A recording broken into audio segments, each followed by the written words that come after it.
Well, there is something that you learn about the world every day. And today, what I learned is that it is not at all simple to get this set up. But thanks to the brilliant help of Lucy, we have been able to actually turn the camera on, plug in the mic, and get everything live, at least on YouTube. Hi, Natasha. Thank you for joining me. Yes, so welcome. This is quite the milestone for me.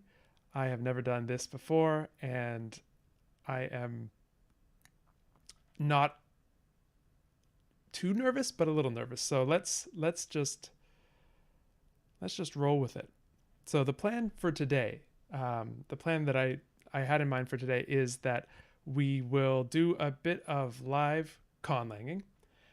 We will do a little bit of Old English reading together, and then I'll answer some questions from the Discord. So roughly in that kind of order. And please bear with me because this is the absolute first of these streams.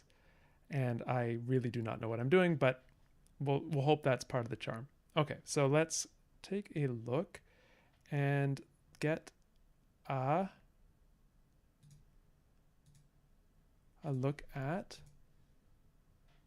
the wonderful vista of a Google Sheets window. I'm going to move some things around so I can know what I'm showing you. There we go. Excellent. So Google Sheets is usually how I start with these conlangs. I just like being able to make charts. I find charts are great in conlanging because you're going to want vowel charts, you're going to want consonant charts, you're going to want verb paradigms, noun paradigms, all this sort of good stuff. So I love just booting up a spreadsheet. And so, we're going to have fun with spreadsheets today. So the idea behind this conlang segment, which we are now starting, the conlang segment, welcome, is that we're going to actually build a conlang from the ground up live. And I was thinking that we could sort of keep the same language going over a number of weeks. And hopefully we can sort of build it together and have a bit of a conlang party to which you're all invited. So with that in mind, if you have suggestions or thoughts or inspiration for things to put in, decisions we have to make, I am all ears. Just put it in the chat and I will weave it in to this conlang, and we'll collaborate on it and have something that we can sort of all share. So to start off with, in any conlang project, I like to put in a bit of inspiration. And I always like to take inspiration from natural languages because, well, they're cool.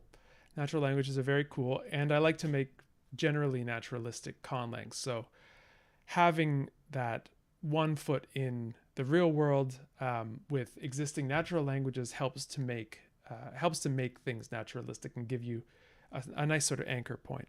So with that in mind, I'm pondering what kind of language we might want to make here, because I have made on screen a few different languages. I've done, I think this back in the depths of this of my YouTube channel. There is a recording of an old Conlang with me event, which is sort of in the same spirit as this.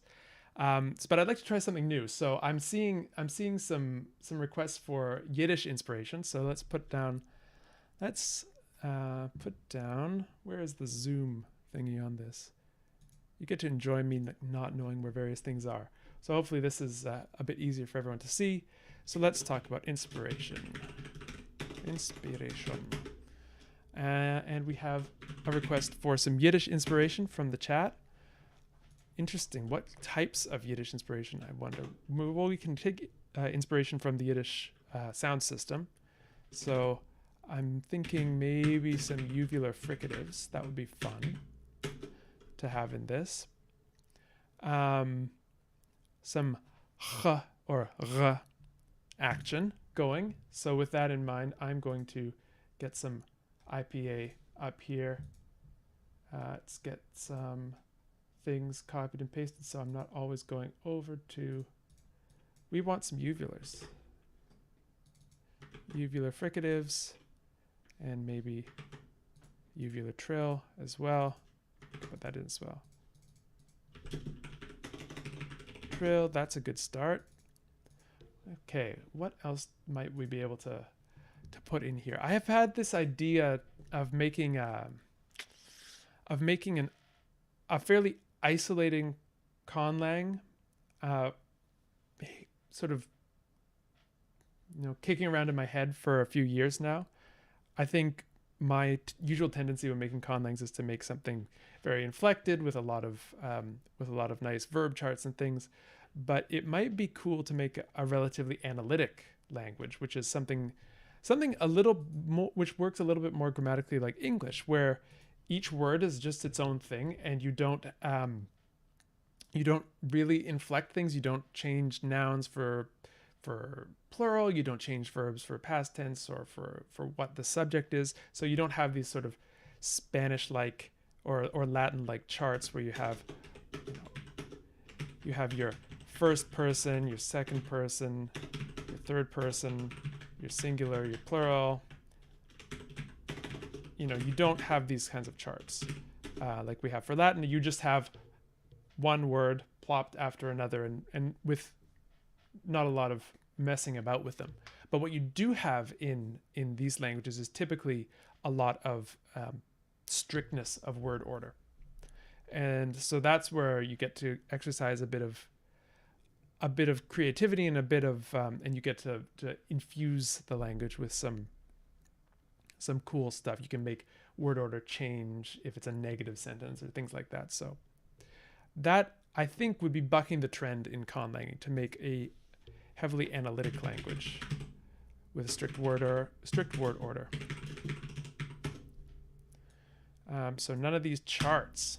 We may have a few charts, but I'm seeing Lucy in the chat is asking which are the uvular fricatives. So a uvular fricative is so let's break that down to two parts. Uvular, it means that the sound is made by contact or near contact of the back of the tongue against the uvula. And if you're curious about what the uvula is, I'm not going to demonstrate it to you, but if you've ever seen in those old cartoons when someone screams and you can see that little dangly bit of flesh at the back of their throat, that is the uvula. So when we have a uvular sound, we have I'll see if the mic will pick it up, but something like ha or ha, where the back of the tongue is making contact with that part of our anatomy. And the uvular fricative is a sound that's made when you narrow airflow. So any fricative is a sound made by narrowing airflow such that a high frequency noise is produced. So in the case of a labial fricative, it would be something like v. In the case of an alveolar fricative, that would be the tip of the tongue against the alveolar ridge, making something like s. So you hear that high frequency noise. And then a uvular fricative is something like so this is something that I think lots of people think of when they think of Yiddish, because Yiddish has this, and so we can bring some of that lovely sound into this language. So I'm going to, after all those fricatives, I'm going to take a glass of water to recover. We also have uvular stops, like this is the Q sound that you see in the name of the country Iraq, which would be pronounced not like a k as we do in English, but with a q. So yeah, we could have some uvular stuff. We could have we could be more analytic. We could have a fairly strict word order. And in terms of the sound system, so we have uvulars. Let's think about something to do with the vowels that we could do to spice this up. We could have a kind of a I don't want to make it too gimmicky, but maybe we could have a very small vowel inventory language. So maybe something like 3 vowels, the probably the E, A, U vowels. And then what we'd see is when next to the uvular sounds, what often happens when you have vowels next to uvular sounds is that they get affected. So instead of having A, if you have a uvular next to it, sometimes it'll be pulled back because all that action is happening in the back of the mouth with the K or the H. And so it's hard to make a front sound right next to that back sound. And so you, instead of having something like ak, you have something like alk. So we could have fun with that kind of thing. And oh, I'm seeing a request for vowel harmony. Yep, let's put in some vowel harmony. We may need to have more than 3 vowels if we're going to do that, but well, maybe not. So that'll be fun to put in. Is that the same thing as ATR? ATR is it stands for advanced tongue root. So this is a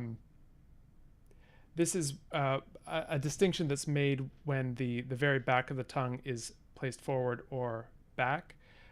It's a kind of thing that occurs a lot in languages in sub-Saharan Africa. I believe we have actually vowel harmony involving ATR.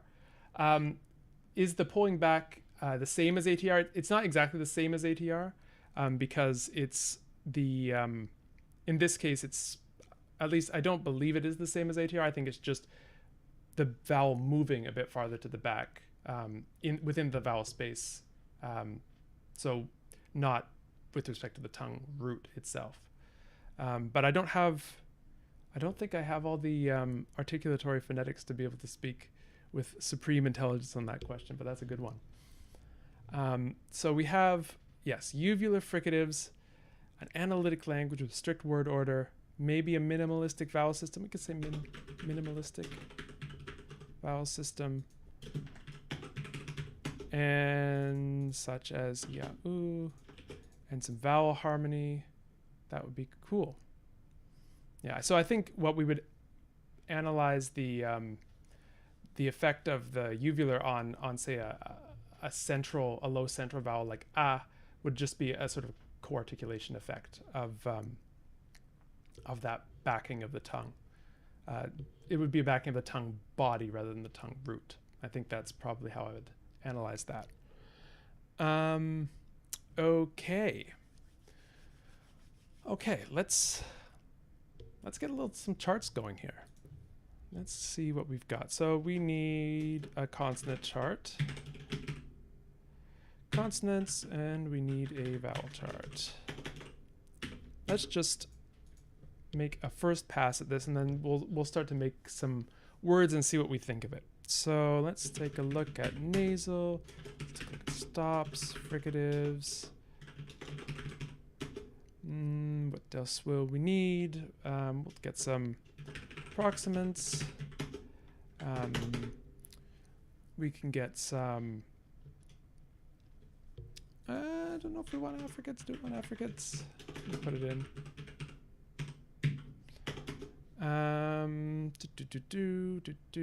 And let's look at labial, coronal, palatal,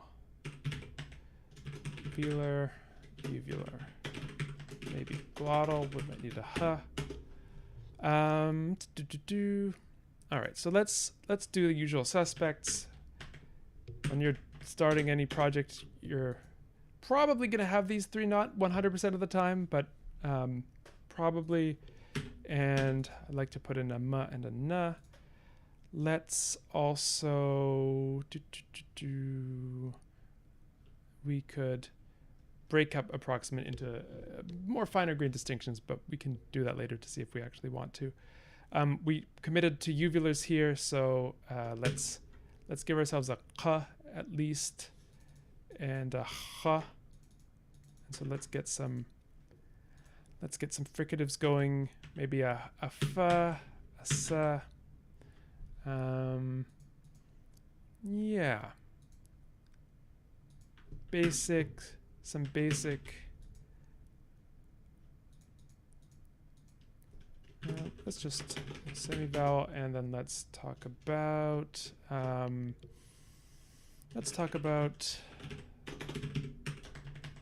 put in a l and a r of some kind. Although we may want. Well, let's put in a l to begin with, and let's see how far that takes us. Okay, so we have a very basic constant inventory here. I have not put in distinctive voicing yet. That may or may not be something we want, but let's continue with some vowels just to flesh this out a bit. So front, central, back, high, mid, and low. So we at least want I, A, U. We at least want I, A, U. We may also, depends on what kind of vowel harmony we're going to want. If we're going to want, well, let's put a pin in that for now. And let's make a few words and start to see what this language is going to look like, and then we can decide what we might want in terms of vowel harmony. Okay, so we are going to find syllable structure, and we are going to have, so it would be very rare, maybe even unheard of, not to have CV as an option. So we're going to build from there. If this is going to be a language in which morphemes more or less stand on their own, then we're probably going to have to make a decision between very long words or more complicated syllable structures. So I think that we at least want to have an optional coda consonant, and we might want to allow something like S here. This is just a potential syllable structure that just popped out of my head unbidden, but let's see what it would give us. So it would give us something like, we'd have things like ma, si, wan. Let's use some of our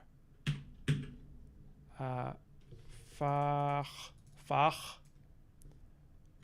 And I'm going to Romanize this with X, so I'm not always copying and pasting things. Ma, si, wan, fach. And notice I'm putting in a bit of that allophonic backing, fach, rather than fach.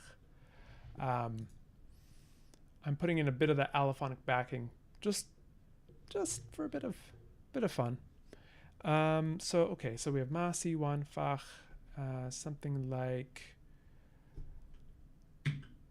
slew would work because we have this optional S before before that onset consonant. We might have something like, oops, the webcam is blocking some of the text. Indeed it is. Let us move over with the text. Okay, there we go. Perfect. Thank you for that heads up, Lucy. I'm going to use my multitasking skills, which are top notch, as everyone who knows me knows, to get that looking nice. So what do we have here? We have ma, si, wan, fach, slew. Let's make some polysyllabic words. Something like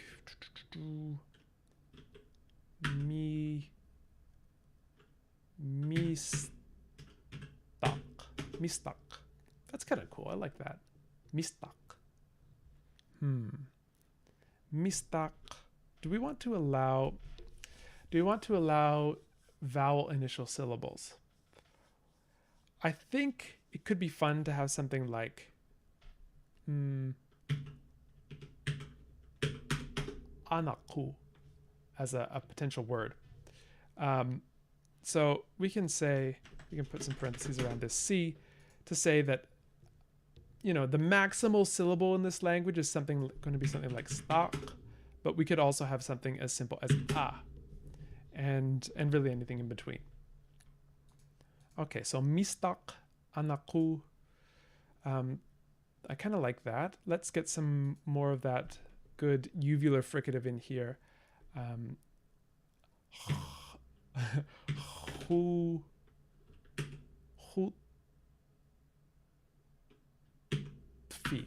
Hutfi. Yeah, hutfi. That works. I think that works. Hutfi. Mistak anaku hutfi. So it's sometimes fun to just make up nonsense sentences to get a sense of what the vibe of this language is. Let us continue. Oh, we have a question in the chat from Lucy here. These words almost sound kind of rounded. They are, well, if you look at something like anaku, that u is going to be rounded. Hutfi, the u here is going to be rounded, and I'm even dropping that u down a little bit to closer to o. The nice thing about having a 3-vowel system is that there's a lot of latitude as to how you pronounce those 3 vowels, because there's not really a chance of them being confused with each other unless you go really far from the sort of epicenter of where that vowel should be.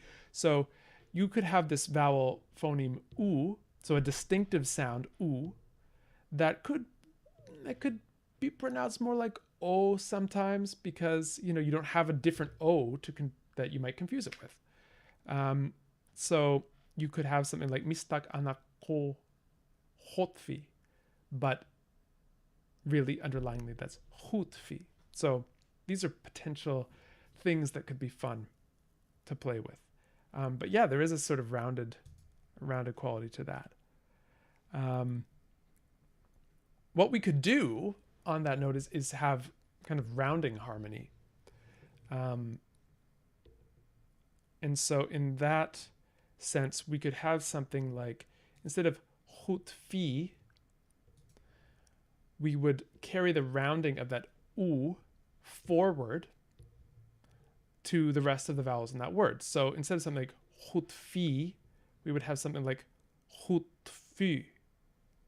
And we'd get that nice front rounded vowel that you see in French and German, ü, which, if you've ever been curious how to pronounce that sound, you make e and then round your lips. So e, hutfi. So in vowel harmony, what we see is the features of one vowel sort of carry across to other vowels in the word. And this sometimes goes from left to right.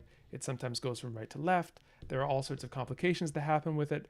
In this case, I'm imagining that it would be something that went from left to right, just so that we can make it work with this hutfi word. So instead of hutfi, we would actually have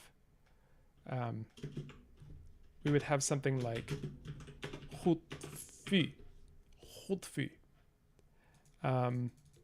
And yeah, that's kind of nice. I like that. Hutfi. I wonder what that would mean. If you have any inspiration for what any of these nonsense words that I've made over in column L, if you have any ideas for what they might mean, let me know.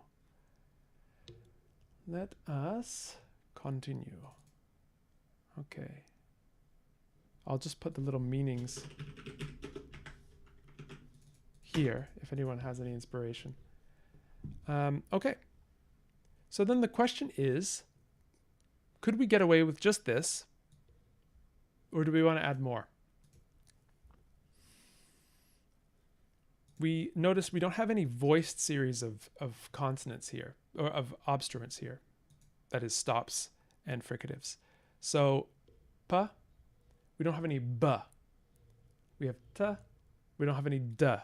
We have ka, we have ka, we don't have any ga, and we have ka, and we don't have any ga. Although that one's admittedly pretty rare. And we have fa without v, we have s without z, and we have ch without r. And that might that might be totally fine. Maybe we don't need any voiced equivalents. I mean, I think this is a fine inventory on its own. How many consonants do we have?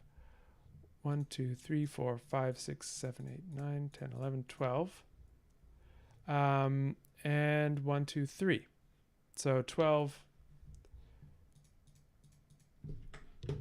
consonants and 3 vowels. That's a fairly small inventory as far as inventories go, both for consonants and vowels. The question about the naturalist. So is it naturalistic, if I'm interpreting this question correctly, is it naturalistic to have no voicing contrast in obstruents, so in stops and fricatives? And it actually is naturalistic. You do find languages that just have one series of stops, and sometimes they're voiced in certain contexts, but that difference between voiced and voiceless never makes any difference in meaning. So it's what we call allophonic instead of phonemic. It's not contrastive. So as an example, we might have a word like, let's take ata. And so when we're talking about, I don't know what everyone's background is who's going to be watching this, both now and in the future, but without going into a big explanation of it, essentially there are 2 levels to a language's sound system. There's the level of what we might call the mental representation of the sounds, which we call the phonemic level. And then there's the level of the sounds themselves as they're spoken, and that's the phonetic level. And so we usually write these differently. I'll put this over here. So phonemic, phonetic. We might have something like ata, and we write the phonemes in these slashes. So these are what is stored in the speaker's memory. And then the phonetic representation is what the speaker actually ends up saying. And so you might have a language. Well, let's take English as an example. So English, we have a word T, spelled like this. And in an English speaker's mental representation of the word T, we have a voiceless alveolar stop, or coronal. Coronal, by the way. Sorry, I'm going off on all sorts of tangents. Coronal is a sort of stand-in for alveolar or dental. So let's just say alveolar for the sake of keeping things simple. So phonemic representation would have a voiceless alveolar stop, which is t, and a high front unrounded vowel e. So those 2 things in that order give you the word t. T, e, t. But what English speakers actually say is... Oh, hi, Alethea. Okay, yep, I'll get to that question soon. What English speakers actually say is something more like, let me see if I can get my little IPA symbols out here, is something like this. Oops, that's, well, okay. That T is a bit curved for the actual IPA symbol, but whatever. And so you get this puff of air. And if you've ever taken a linguistics class, this is probably the example they use to talk about this distinction. This puff of air occurs when a T, the T sound, is stressed and at the start of a syllable. So at the start of a stressed syllable, like in T. And so that puff of air is not stored in the mental representation of this word T because it's fully predictable from where that sound occurs in the word. So to bring this back to the question of what might be going on in a case where we have an exclusively voiceless series of stops, say. So we might have the phonemic representation of ata, but phonetically, you might have something like ada, where the voicing on the vowels that surround this sound sort of cause the sound that appears between them also to become voiced. And so this is something that will happen that will happen from time to time. It's phonetically natural because the voicing of the vocal folds that start with ah, they like to keep going because there's another voice segment coming later, the second vowel. So ah, ta, you might get something like that voicing persisting all the way through and getting ah, da. Sorry, I have got the wrong brackets there. This is exactly, as Alethea points out, this is exactly what happened with the Old English fricative system. So if you have let me think of a good word. So if you have a word like doozy, which we will see later on today, doozy, which means foolish, that would be represented phonemically like this, but phonetically it comes out like this. Oops, that's not an I, that's an A. So doozy. Because there's no distinction made between, there's no possible way for voiced versus voiceless fricatives to give you a different meaning in Old English. It's purely predictable from where the fricative occurs in the word. And yes, I'm here for a good time. You are totally correct that this is where the alternations in English plurals like wife, wives come from. And Alethea points out that it is natural to have voiceless and no voiced. It's natural to have voiceless obstruents only but no voiced on an underlying level. It's not so natural to have voiced only and no voiceless. There's a sort of tendency for obstruents to be by default voiceless, and for sonorants, the non-obstruents, to be by default voiced. So yeah, that can happen.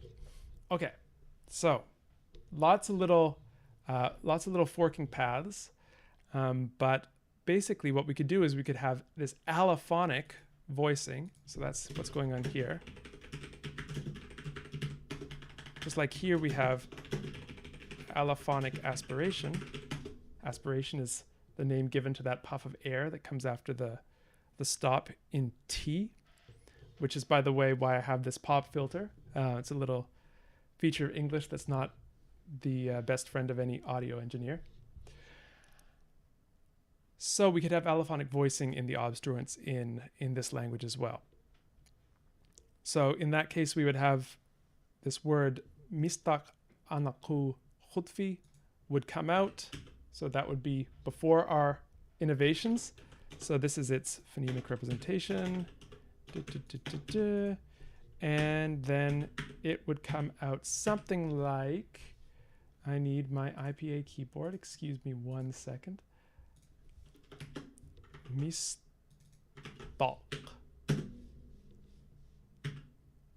Anna. And then we need to find the voiced uvular stop. Anako. Anako. Fun. Khutfi. Oops. I always get that wrong. Mistak anagu khutfi. Yeah, I don't mind that. It might take me some time to learn how to put all those sounds together in a natural way, but this is where practice makes progress. Okay. All right. So let's take a look at what we've done. We've got a consonant inventory. We've got a vowel inventory.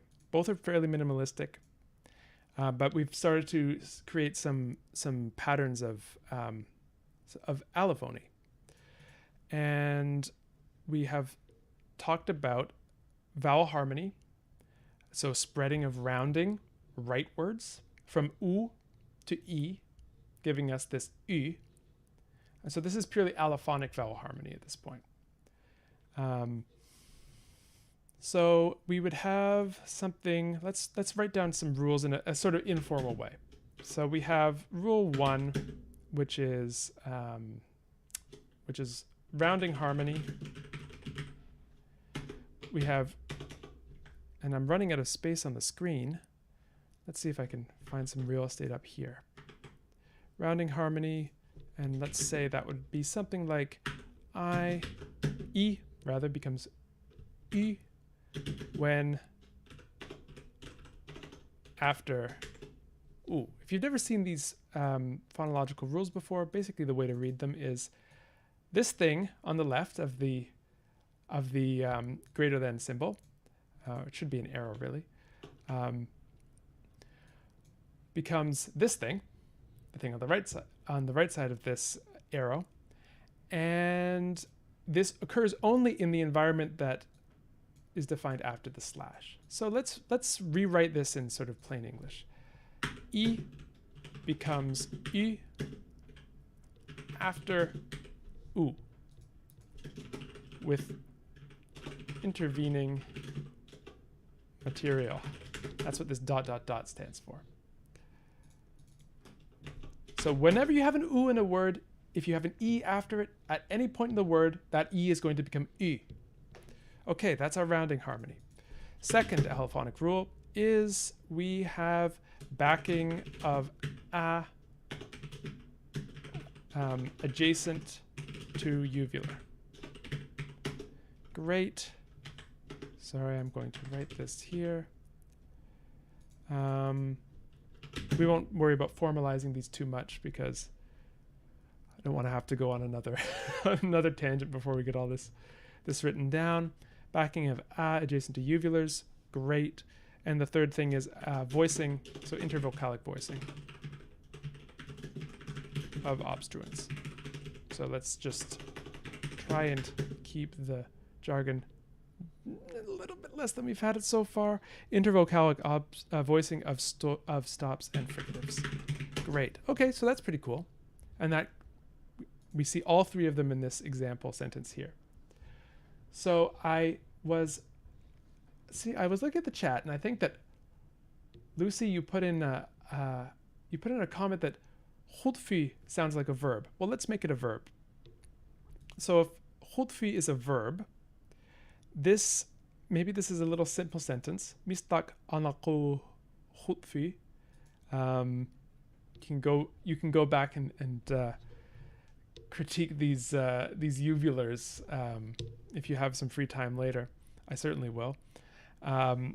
So if we have the verb at the end, this is telling me that if we say that this is a simple sentence with a subject and an object, then we might have an SOV word order. Someone hutfis someone or something. So what's it going to mean? Anyone in the chat have a nice, friendly, positive, loving verb that we can use that is not violent because there's always the tendency to use violent verbs when you're talking about simple transitive sentences. We can talk about why that is at some point if you'd like, but let's, we could have something like hug. That's a positive, a nice, friendly thing. We don't always have to be talking about bopping each other on the heads like we're, or besieging cities like we're studying an ancient language. So yeah, maybe we could say hutfi is, I'm seeing a suggestion to run.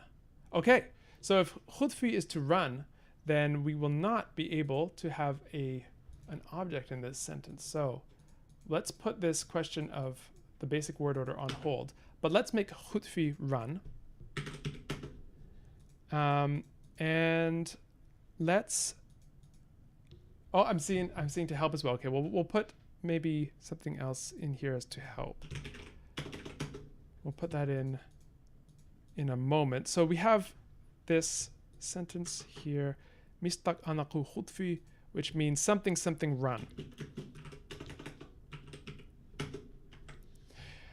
It is true that sometimes in some languages you will have the ability to have, for verbs of motion, to have a direct object. The one that springs to mind is Sanskrit. I don't know if anyone's Sanskrit is less rusty than mine. pretty sure everyone who's ever studied it for more than a day's Sanskrit is less rusty than mine. But I remember that the verb to go, which I believe is something like gacchati, will allow a direct object. So you could say something like vanang gacchati, so goes to the forest goes, but literally it's just forest goes. So maybe we have a situation like that, in which case then we can have a direct object here. Okay, so then maybe we have something like mistak could be something like, I'm just going to put in an example here, and maybe mistak is friend, because we're keeping it friendly, we're having a nice friendly atmosphere here, so why not have our first noun be friend? So the friend runs to anaku. Anaku is what? Could be a location. I think let's make anaku some kind of a location. So what kind of a location would this friend be running to?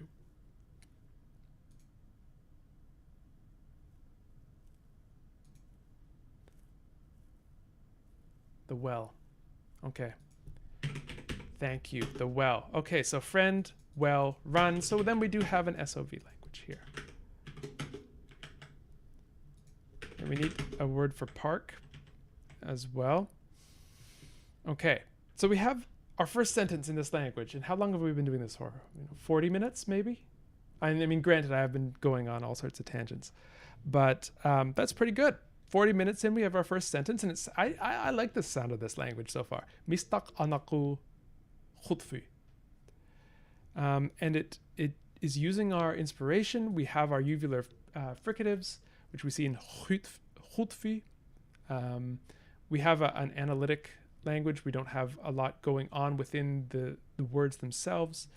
We have a strict word order. Well, I mean, you'll have to take my word for it so far. We've only got one sentence. And we have a minimalistic vowel system with vowel harmony. That's kind of cool. Okay, so I think what we need to do is start developing this a little bit more.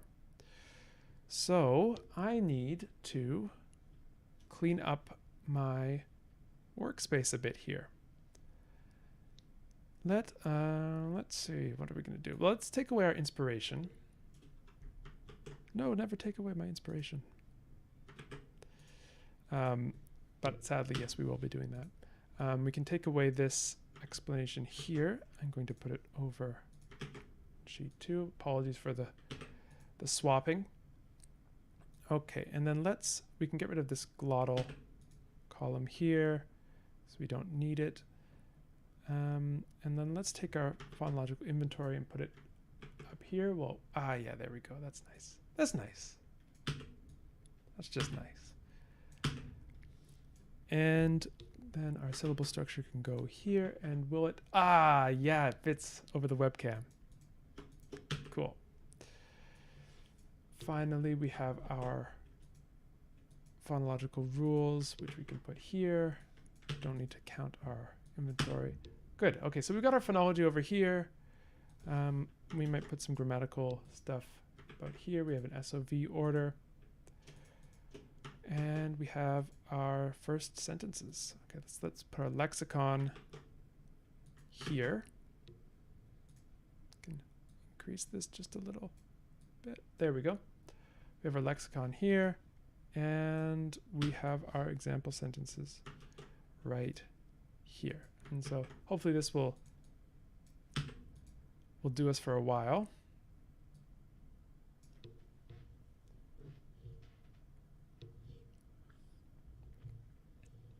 Good evening.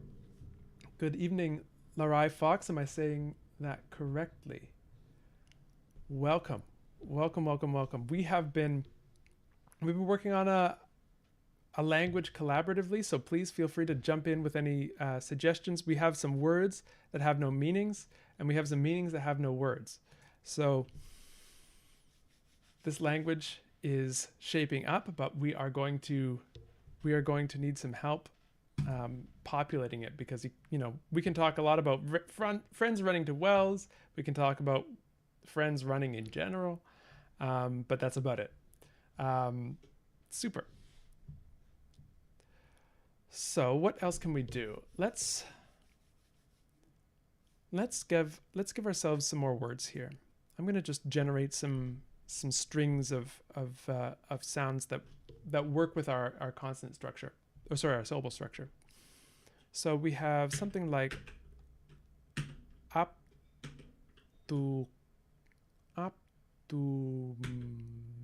aptuma.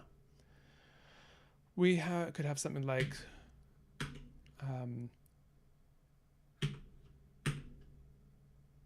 sufti. So suf, written S-U-F-T-I, but pronounced sufti because of our vowel harmony rule that we made, our rule 1. We could have something like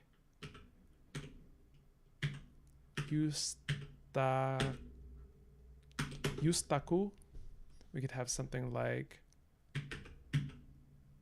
spata. Yeah, those work. Those all work with our syllable structure. One thing that we have not discussed yet is how to avoid situations where we have awkward combinations of consonants or vowels. So I've been avoiding these combinations in the words I've made so far, but we won't be able to avoid them forever. So we may have some what are called phonotactic constraints. So constraints on what sounds can sounds, tact, touch each other. And so that will come naturally. Suftalia.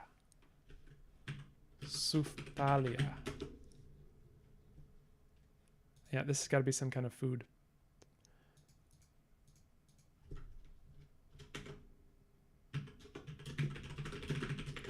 Some kind of a special dish. Have you tried the suftalia? It's excellent. Okay, so suftalia, yustaku. I feel like we might want to achieve some matches between these meaningless words and these wordless meanings.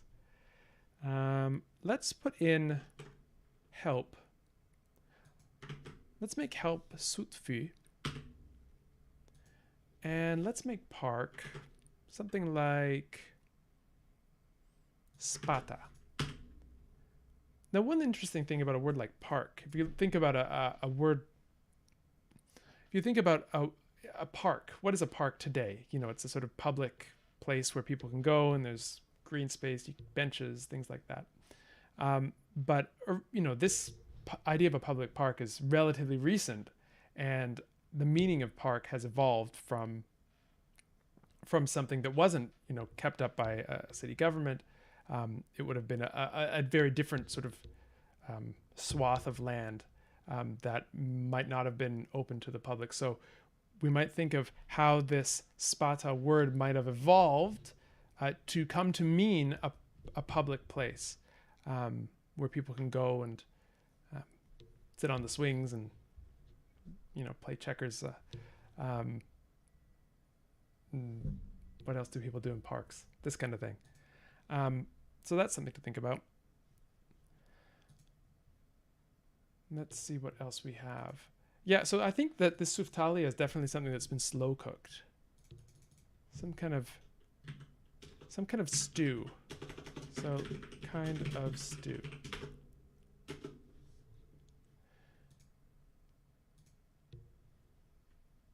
Lucy, is there a specific dish that you're subconsciously bringing to mind? And can anyone else tell that I'm hungry? Because I'm now dwelling on this. I don't even know what this dish is. Lucy, what is this? Chef Talia? Is that how you say it? Drop that in the chat, but don't make it sound too appetizing, because, you know, I've got another hour to go on this stream before I can eat anything. Okay, so good.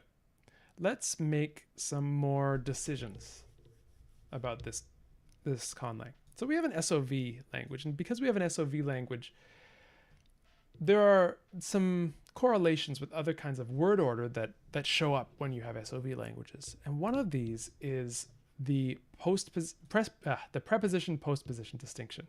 So we have in English, we have prepositions for the most part. So we say things like in the park, to the well, on the hill. So we have these words like in and to and on, which tell us more specifically what the relationship of the noun that follows them, or the noun phrase that follows them, to the rest of the sentence. What is this relationship for the rest of the sentence, with the rest of the sentence? So you have something like I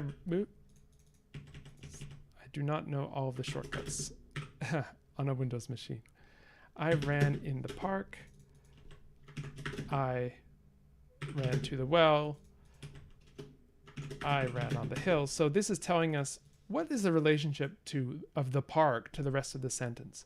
And it's a location in the case of I ran in the park. It's a destination in the case of I ran to the well. And it's a slightly different kind of location. In the case of I ran on the hill, it's a sort of a location that you're on the surface of. So these are called prepositions, in, to, and on, because they are before position. They're positioned before the noun. But in other languages, especially SOV languages, you see postpositions. So you would have the equivalent of I ran the park in, if you had a sort of a postposition version of English. Now, when I say English is mostly prepositional, it's I'm emphasizing mostly because it's maybe 99.9% of cases, but there are some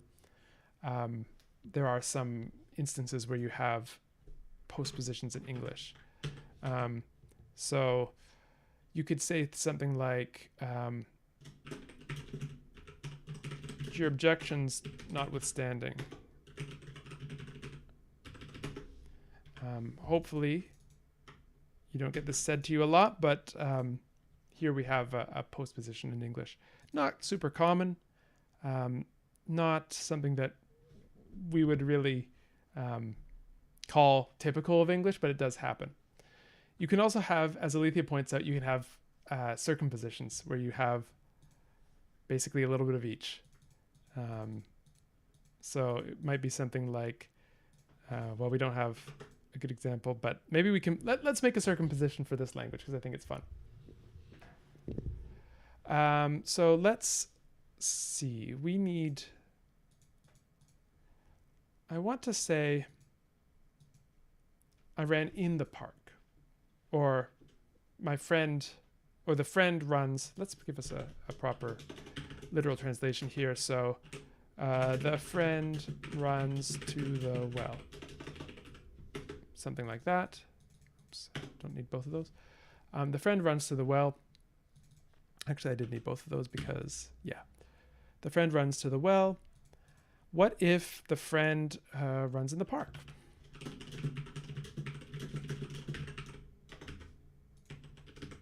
What are we going to do here?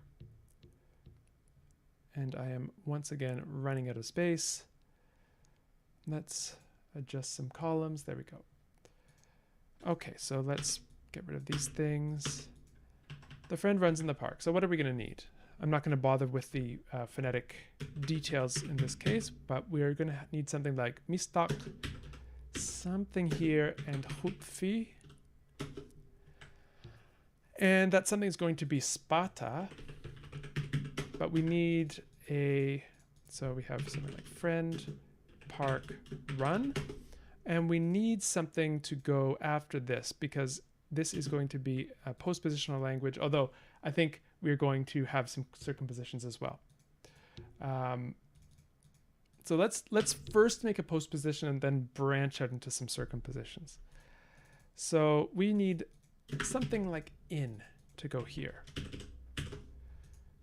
So how are we going to do this? Well, often you will find, not always, but often you will find that prepositions are fairly small, light phonologically.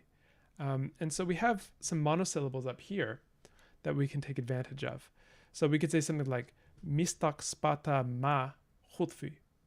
And that could mean the friend runs in the park. Mistak spata ma khutfi. And that would work pretty nicely.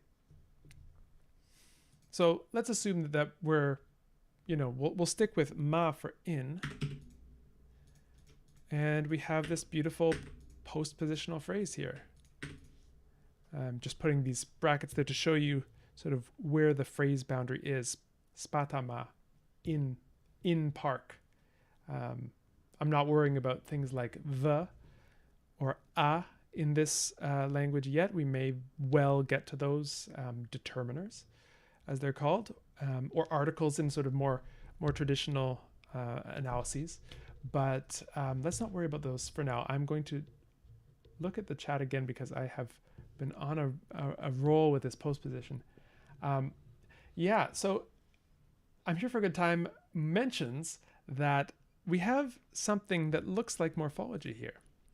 So we have two verbs, suftu and khutfu, that both end in fi. Now this is inspired as a sort of as an isolating language. So ideally, to be pure and totally isolating, we wouldn't want to have a lot of internal. So yeah, we could. So what we could do is we could have this be some sort of a type of verb. So we could have a okay. Inspiration is coming to me. Inspiration is coming to me. Maybe historically, this is something like fi is something like a verb like give. And hut is something like leg. So originally you would have something like he gave a leg, meaning he ran. And then sutfi could be something like, this might sound too much like an English calc, very influenced by English, but we could have something like hand, like give a hand. And I'm okay with that because I think it's pretty cool. So historically, giving a leg would be to run, giving a hand would be helping. And now we have these sort of verbs that show their history. Khutfi, sutfi. So you might have lots of verbs that have this fi suffix on them because they originated in times past as combinations like give a hand, have a nap, things like this. These are called, by the way, light verb constructions, where you have the verb, the actual verb give, have, take, get. In English, those would be some of the verbs used in these constructions. These would be not contributing a lot semantically. So in have a nap, all the action, all the meaning is coming from nap, from the noun. Have is just there to, make it into a verb phrase. And so these light verb constructions might become fossilized and turn into verbs of their own. So I think that's very much in keeping with what's going on without having a ton. We're not inflecting. We're not doing anything like that. We're just showing that, these words have histories. And so then this actually might give us some more words. So we might have leg and hand, hut and sut. And that's pretty cool.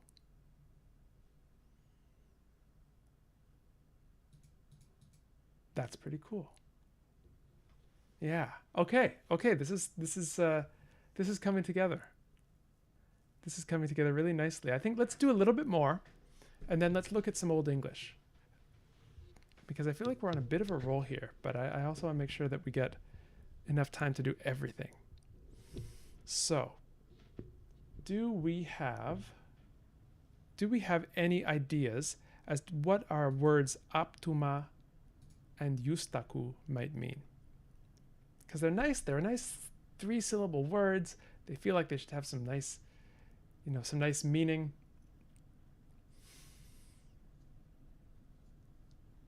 look.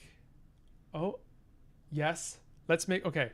So I set that as a challenge to you, chat. Come up with meanings for aptuma and yustaku. But while you do that, I'm going to follow up a lead that Alethea has brought up. So we can, once we know that we have these light verb constructions as options, and we like to use give with these parts of the body to mean different things, well, why don't we just keep going? So maybe we have a word I, one, and maybe we have ear, slu, and we have something like wanfi, which means to look, and slufi, which means to hear, or to listen rather.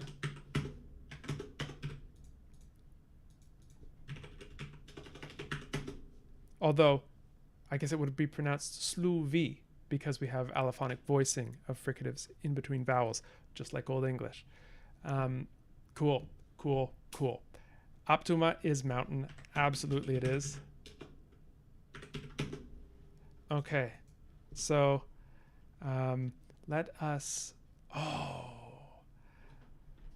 let's make a sentence like mistak aptuma wanfi. So this is friend, mountain, look. The friend looks at the mountain. Cool. Yustaku, yeah. Let's make yustaku into some kind of adjective. Adjectives are kind of interesting because there's sort of in a sense, they're a little bit more of a gray area than nouns or verbs, because they tend to align themselves with either one or the other. So a language will typically have more nouny, and yes, that is the technical term, nouny adjectives, or more verby adjectives. And so we have the option to choose whether we want our adjectives to be more like verbs. So in that case, you would have something like, imagine you have an adjective like tall in English. You would have, in a language with verby adjectives, you would have a verb meaning more or less be tall. So you could say he talls to mean he is tall. So we could do something like that, and that's always fun. Why don't we do that? We can have verby adjectives, and we can take a look and see what are we going to make yustaku into? What's that going to mean?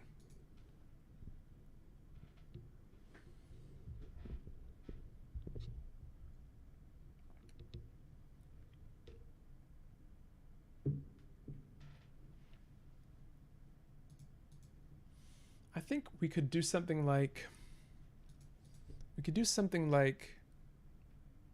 feel like it's a bit long for something basic like good.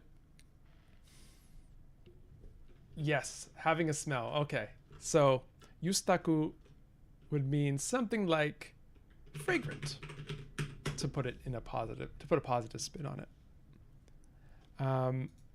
So let's make a new sentence.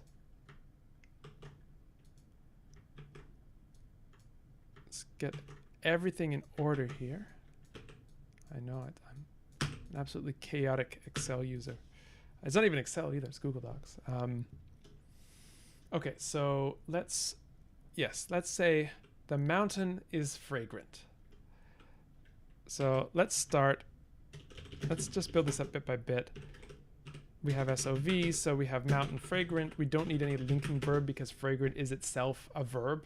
It's a stative verb, a verb that expresses a kind of an adjectival meaning. The mountain is fragrant. Boom. Okay, and so then let's just fill in the blanks. So we have aptuma, yustaku. That's actually quite simple. Now, let's find where things get complicated.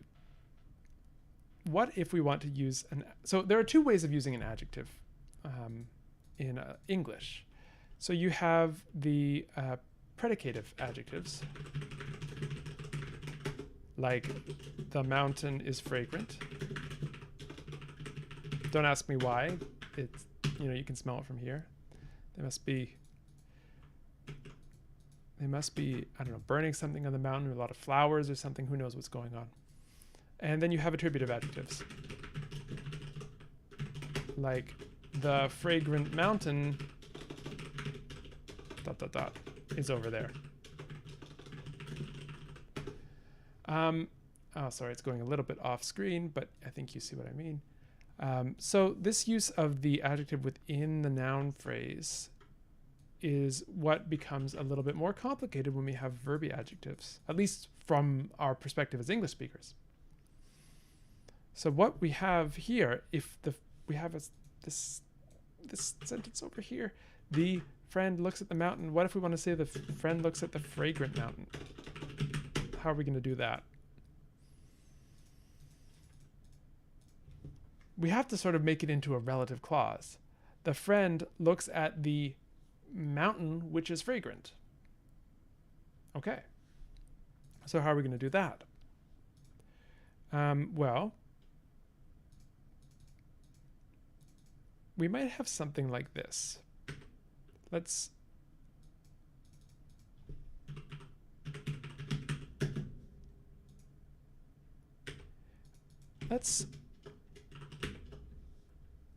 make it look a little bit like this. So we have, what was it, yustaku? And then we need something to mark that this is a relative clause. This is just one way of doing it, but it's the way that sort of popped into my mind. So let's walk down this road a bit. So we need some marker that says that, hey, this yustaku is its own clause off on its own, modifying mountain, modifying aptuma. So we need some kind of a particle here, something like you would use,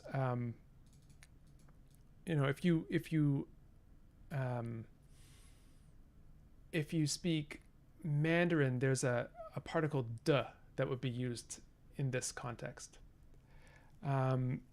So we can, okay, yes, C does not have a meaning. Let's conscript it. We have a relative particle. Thank you for the suggestion. Okay, so yustaku si aptuma. Mistak yustaku si aptuma wan fi. Yeah. Gotta make sure I apply all my phonological rules. This is cool. Mistak yustaku si aptuma wan fi. Oh, I guess it should be yustagu if we are voicing intervocalically. All right, so then, cool. The friend looks at the fragrant mountain. Cool. And we can use this C for any kind of relative clause. So, let's say something like,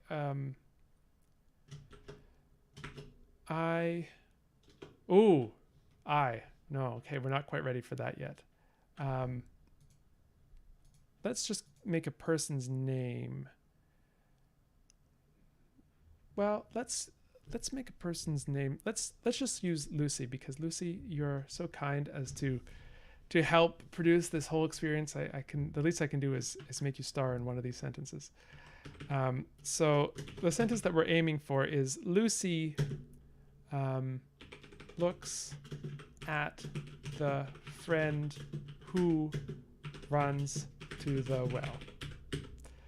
And yeah, this is probably the most complicated that we are going to get on this in this episode. But let's see how we were going to do this. So we'll have Lucy, and then we have this big sentence, which is going to be something like friend, well run, relative. And then look.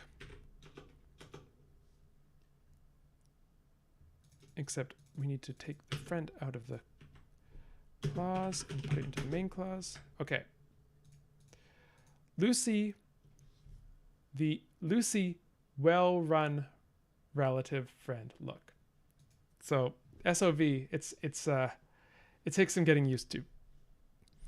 But let's, I gotta get some more space for this. Okay.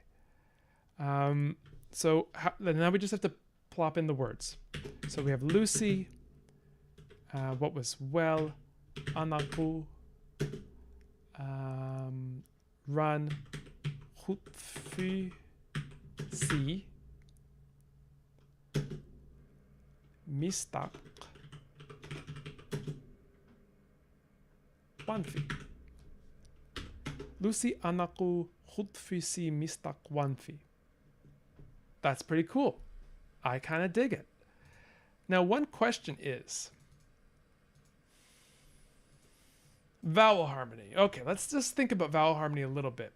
Vowel harmony proceeds until it spreads. It's a spreading of a feature of one vowel across this domain. So we have hutfi. Sorry, it should be written like this. Hutfi underlyingly going to hutfi. So we have this rounding of the u spreading onto the e, but it stops at the word boundary.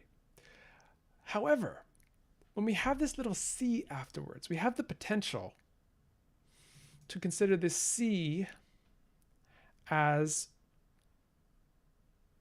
kind of within the domain of this hutfi word. And if we consider it within the domain of applying this vowel harmony rule, then we would not have hutfu si, we would have hutfu su.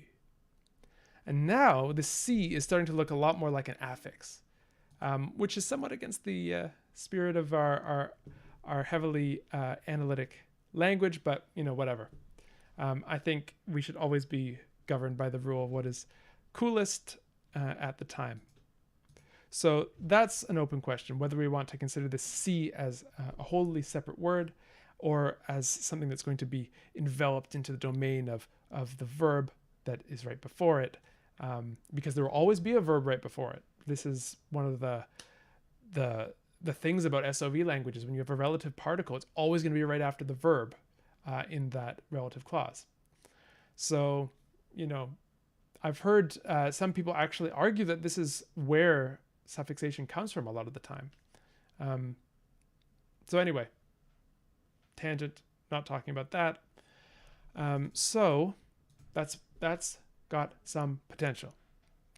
Okay, so Lucy anaku hutfi si mistakwanfi.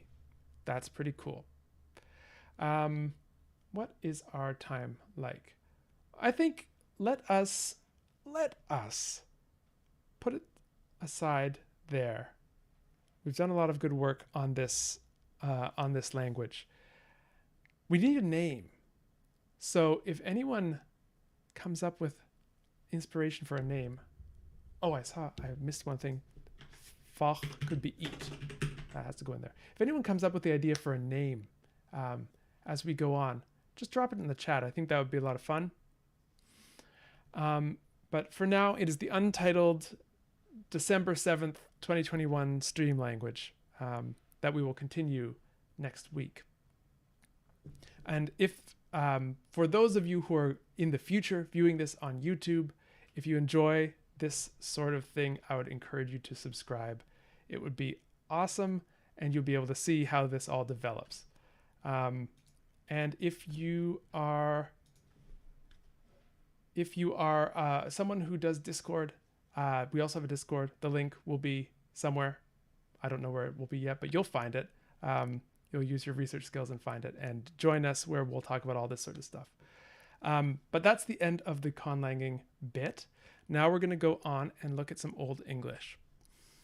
And the Old English that we're going to look at is a sort of a beginner level reading. So I'm going to swap myself out and just talk to you without all this spreadsheet business for a second. So the Old English that we're going to look at is an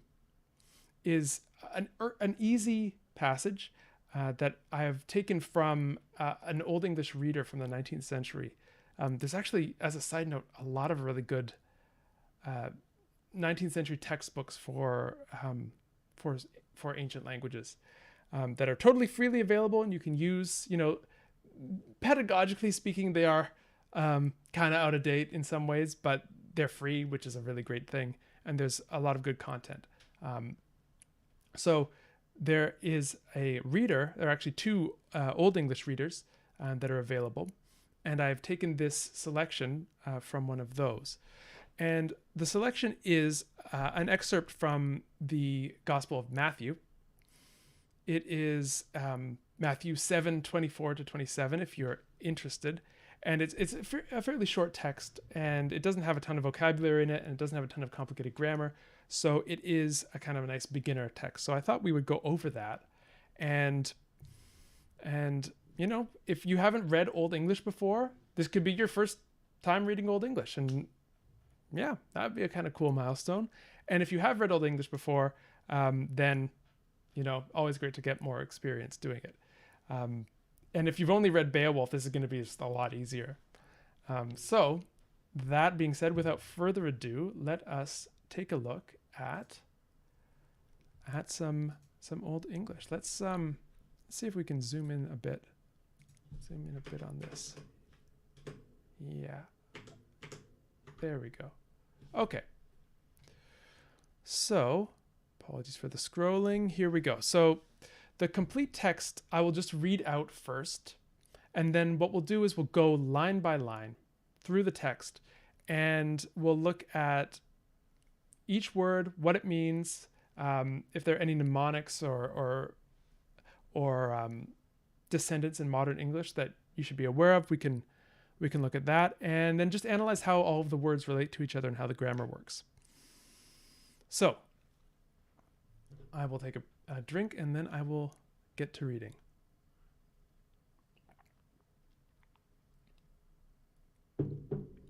See if I can do the proper dramatic reading. Allt thera the thos mine word jehyrth, on tha wirth.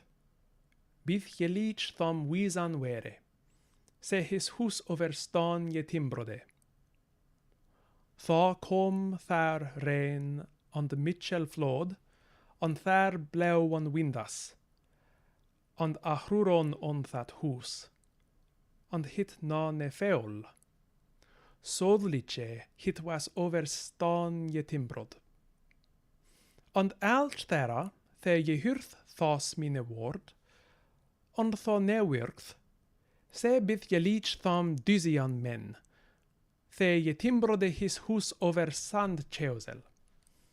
Tha rinde hit, on thar kom flod, and blauan windas, and ahruron on that hus feul, and his hrire was Mitchell. Okay, so how are we going to break this down? Well, we're going to do it by line by line. So let's take the first sentence. Allt thera the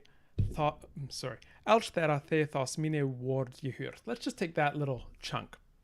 So allt, the first word, is actually the ancestor of our modern English each. It is an interesting word because it takes a genitive case. So if you're not familiar with the genitive case is a way of manipulating a noun could be expressed in Old English that expresses the meaning of. So it's very similar to the apostrophe s in modern English. So allt thera, each of them. So even in English, we like to have this of after each sometimes. You can say each person, but you can say each of the people. And so in Old English, we had this situation where allt required a genitive. And the next word is very kind and obliging in giving us a genitive. So we have this word thera. Thera is the genitive plural of the article, and we can translate it as of them. So allt thera together, each of them. What's next? Allt thera the. The is a relative marker.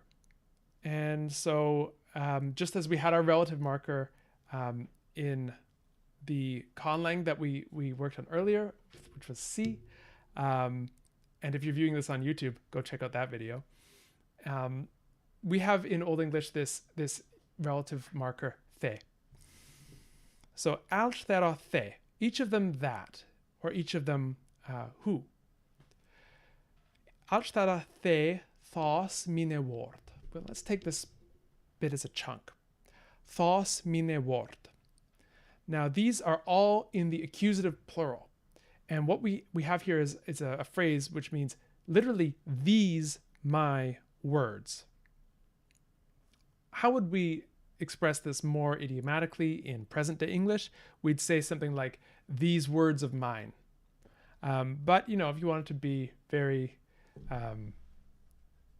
archaic, you could say what they said in Old English. These my words. So, allt there the thos mine word, je hyrth. Je hyrth. This is just hears. Je hyran, to hear. So je hyrth is just the third person singular. Each of them that hears these my words, these words of mine. Allt there the thos mine word, je hyrth. Okay, so good. That's a nice little chunk. Allt there the thos mine word, je hyrth. What do we get next? And tha wirth.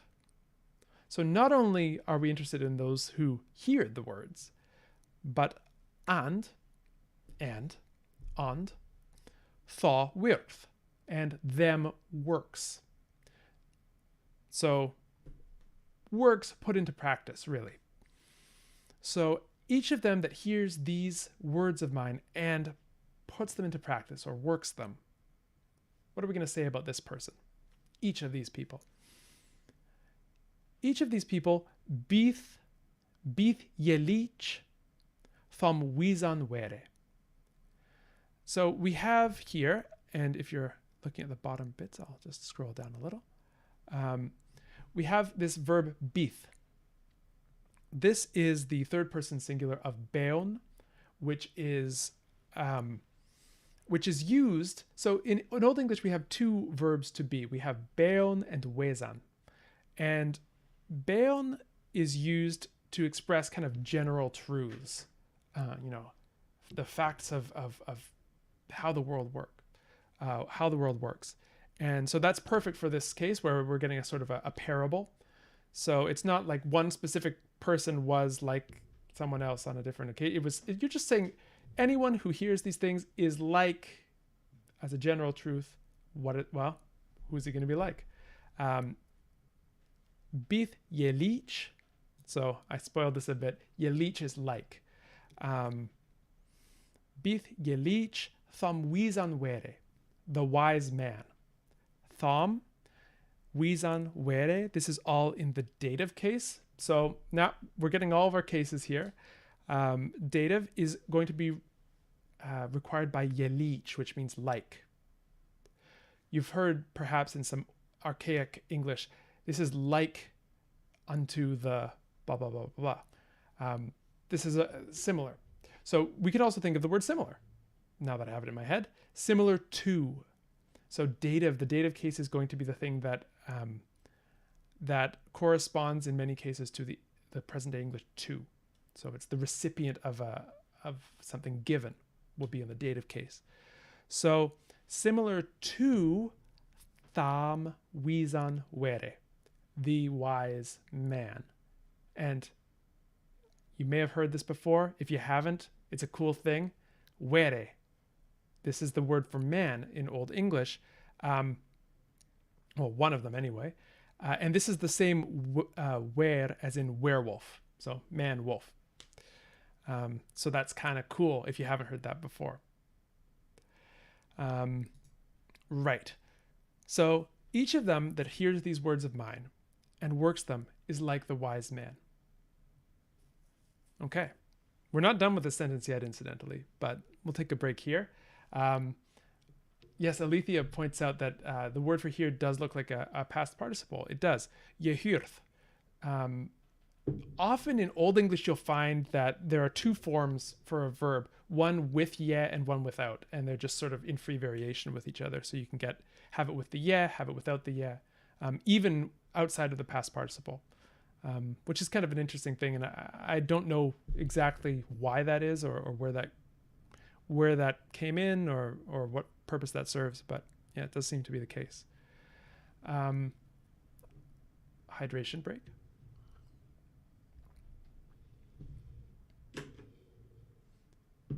Okay. Let's finish this sentence because it's getting long. So, is like the wise man. Each of these people who hears my words and works them is like the wise man. What wise man? Tham wisan vere se his hus overstan je timbrode. So here we have a different strategy used to form a relative clause. You can use the definite article, se, as a relative pronoun, referring back to vere. So, is like the wise man who, se, who did what? Se his hus overstan je timbrode. And here we have this SOV quality of Old English coming out. And so, who his house, his hus, not so hard to see what that means. Overstan, on stone. Over just meaning on, in this case. Overstan, je timbrode, built. Je timbrode, related perhaps, obvious perhaps not to the word timber, like what you might build a house out of. So je timbran is to build. So like the wise man who built his house over or on stone. Se his hus overstan je timbrode. Okay. You'll see I put a little footnote on this. This is for those who are sort of Old English nerds, but usually we see that over would not take an accusative unless we had motion towards, so on to, but this seems to be an exception to that. So you can read that if you're an Old English nerd as well. Jelich is related to modern like, also to German gleich. Oftentimes in present-day English, this je prefix will just drop off, and so there'll be no trace of it remaining. In some cases, there's a schwa at the start of the word when you have a historic je, and in some cases you will have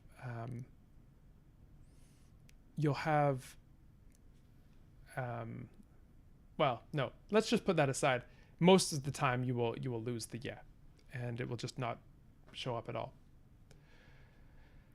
Of course, modern like has the k rather than the ch, unlike jelich. Okay, let's see. And oftentimes you'll see that, whether that could be, no, I don't know in the case of jelich, but often you will see the ch existing alongside a k variant. So we have something like cheol and keel. So cheol is a ship, and a keel, K-E-E-L. Usually the k one comes from Old Norse, and the ch one does not. The ch one comes down through Old English.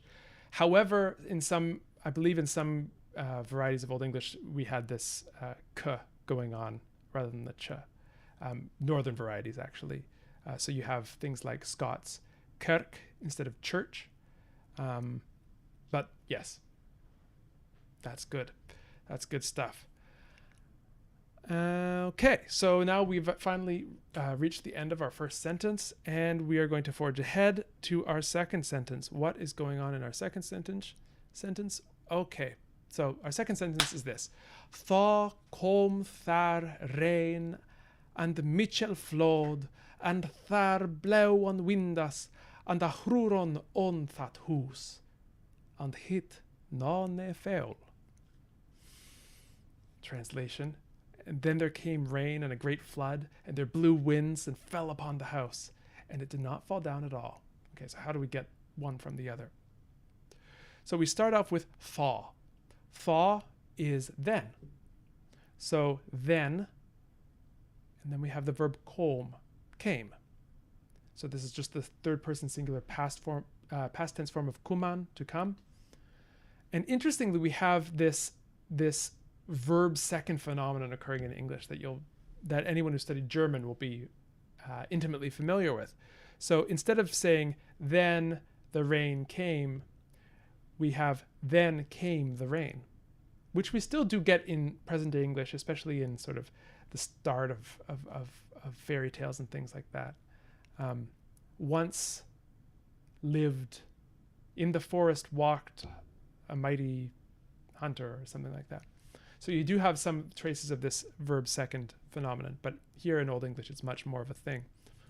Not 100% of the time, but it's pretty standard.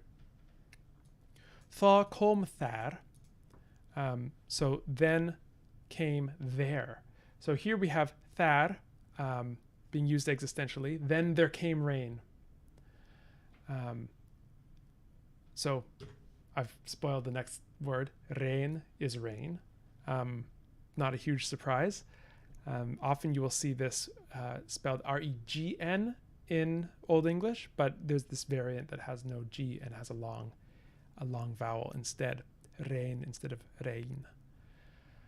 So then there came rain and Michel flod. So Michel, great.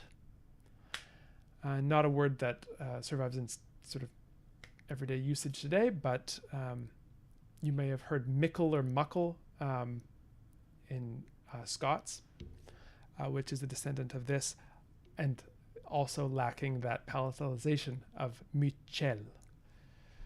So there came rain and Michel flod, a great flood. Flowed, it could be a literal flood or just flowing waters. On thar blewn windas, and there blew winds. Nothing too complicated there. Oh, question. Does the word Michel have any connection to mighty? Not that I know of, although it may if we go back far enough.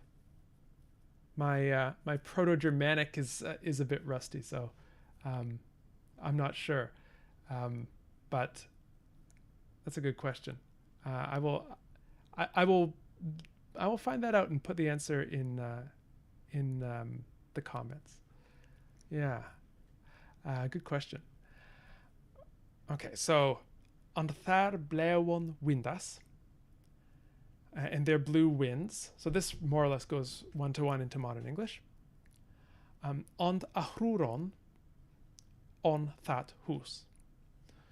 So this probably is the hardest word in this entire passage. Ahruron. It is a third person plural past tense form of ahreozan, which means something like to rush at or fall upon or attack. Hreozan is a verb that meant to fall. It's not one that gave us any modern descendants that I know of.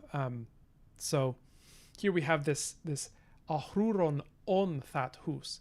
So it fell upon the house. These winds and this flood and rain all fell upon the house and attacked it, more or less. But what happened to this house? Because remember, this is the wise man. And hit na ne feol. And it hit it, referring back to that hus, which is neuter, so that's why we get hit here, which is the neuter form. Na ne feol. Na ne is it's a phrase that means not at all, not in the least, absolutely not. So it did not fall down at all. Na ne feol, the ancestor of fell. So then there came rain and a great flood, and there blew winds, and these winds and rain and flood all fell upon the house, and it did not fall down at all. Why not? Soð lice hit was overstaan je timbrod. So, we might know the answer already. We might be able to guess because it's built on stone. But sodlice, indeed, this is soth, as in forsooth, truth. So truly would be another translation of sodlice. Soothly, if you want to go directly and come up with a modern English version of this word. But indeed is a better translation. Indeed, hit was over stan timbrod. So we've seen all of this before. It was built on stone. Again, timbrod from timbran, although this is the past participle form. Whereas before we had timbrode, the past tense form. Okay, great. We are halfway through. We've heard what happens to the wise man. What happens to the one who's not so wise? Oops. And alch thara. The je hyrth thos mine word. And tha ne wirkt. Se bith je lich tham dusian men. The je timbrode his hus over sand cheosel. Okay, so most of this is old news to us at this point. And. Alchthara, same as in the first sentence. Each of them. The je hyrthos mine word, who hear these words of mine. And tha ne wirkt. So we have the slight difference here, and does not work them, does not put them into practice. Se bith je lich tham dusian men. And this is a cool part. So, is like the foolish man, dusi. I mentioned this. I've mentioned this a few times in various venues. Again, we have this word dusi, which means foolish, but we actually have a modern English descendant of this word, which is dizzy. As if you've spun around and you're sort of the world's spinning now. Dizzy originally etymologically meant foolish. So here we have thom dusian men. We have the dative case again because of yelich. So he is similar to or like the foolish man. Here we're using the word man or men in the dative case for man rather than wer. Man actually could refer to any person, but for the parallelism, I've translated it here as man. The je timbrode his hus over sand cheosel. The je timbrode his hus, who built his house, over sand cheosel. This is a kind of an interesting word. So it means sand, but it's actually a compound of sand, which is sand, and cheosel, which means gravel. And actually there is a modern English, although I think it's not used particularly widely, a descendant of this word, which is chisel. And it's not the chisel that you use to, carve things. It's a word that means gravel. So if anyone has that word, chisel, in their English, let me know, because that's really cool. I personally do not. I had to look it up. So we're talking about the foolish man who built his house on sand. Okay. Sand and gravel. All right. What's next? We have a new sentence. It's the last sentence. Okay, let's see what happens. Tha rinde hit, and there kom flod, and blauan windas, and a hruron on that hus, and that hus fell. Let's stop there. So, tha rinde hit. Rinde is rained. The verb is rinan. So then it rained, then rained it, by our V2 word order. Then rained it, and thar kom flod. And there came a flood, or flowing of water. And blauon windas. And blew the winds, and the winds blew. And all of these Ahuron fell upon, attacked on that house just as before. But this time, that house fell. That house fell. And we're going to bring it home with the final lesson of this parable. And his hyre was Michel. So it's not just that the house fell. The house fell in a big way. And his hyre, and its destruction, hyre, fall, ruin, destruction, was Michel, was great. One thing to remark about this pronoun here, his could be, this is the ancestor of present day English, his, but in Old English it could also refer to neuter nouns. So we have that hus, which is neuter, but we're still going to use his to refer to it. And his hyre, and its destruction was Michel. And its destruction was great. So that brings us to the end of our little parable. And if you've never read Old English before, hopefully that gave you a sense of what the language is like. And, maybe that it's not quite as scary or challenging as if you start off with Beowulf and, you're dealing with poetry and you're dealing with all sorts of vocabulary that you'll never see again. And strict metrical requirements. Instead, we're reading some simple prose and with a lot of repetition, and read more of this stuff, and soon you'll be reading Old English. So, if you've enjoyed this and you like this sort of thing, do consider subscribing. More will come, and if you're the kind of person who uses Discord, we have a Discord. The link will be in the description. And, keep on Old Englishing. Okay. So that is the end of our Old English segment. And we have 10 minutes left. And I thought we could do a little bit of Q&A for stuff that's happened on the Discord. Let's see what we've got. Okay, so the first question, I'm going to just turn off. I'm going to go back to the just talking to you view. The first question is, what made me, get into linguistics and language learning in the first place?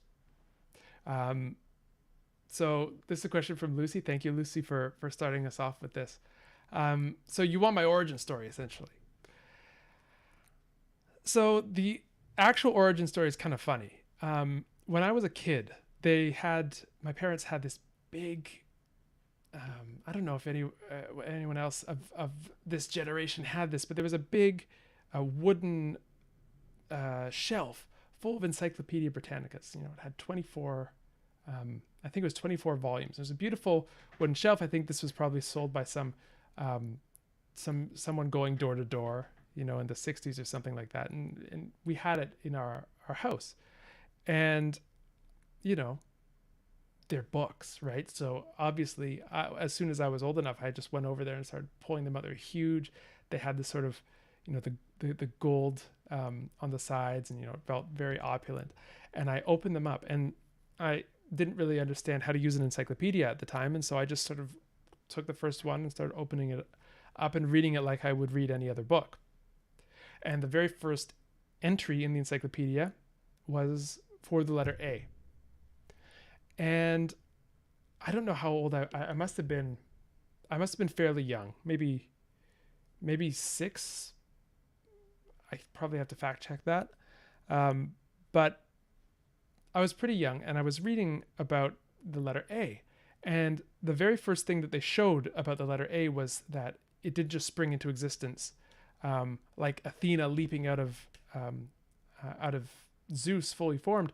It was a product of historical development, and it showed how the Latin letter A emerged from the Greek letter alpha, which emerged from the Phoenician equivalent, and then back all the way to to Egyptian hieroglyphs.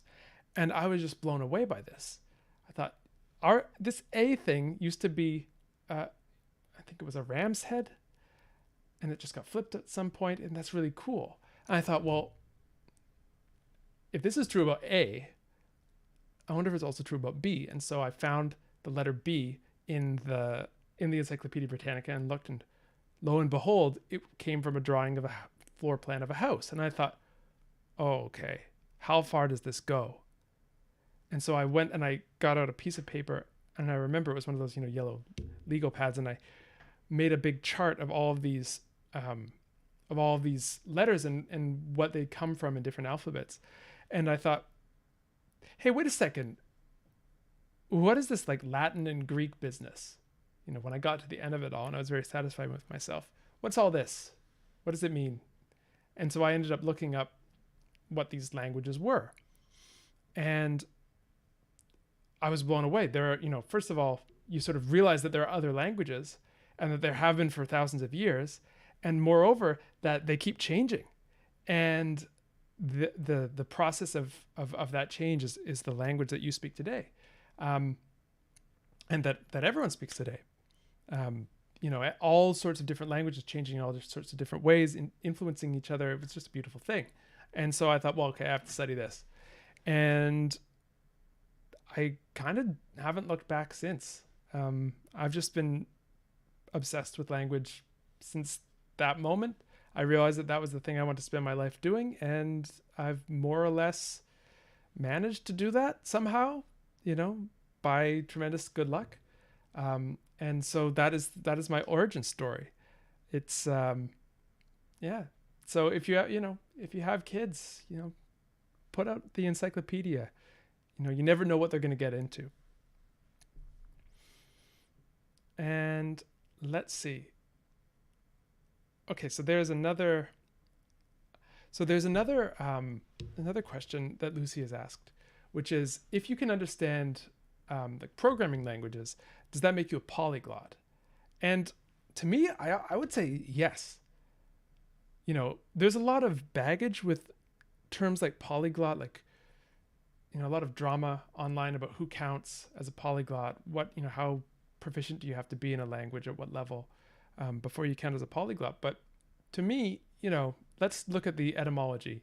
Many, many languages. Okay. So if you are involved in many languages in some way, you can claim the title. And so then the question becomes, are programming languages languages? And, you can be very technical about it.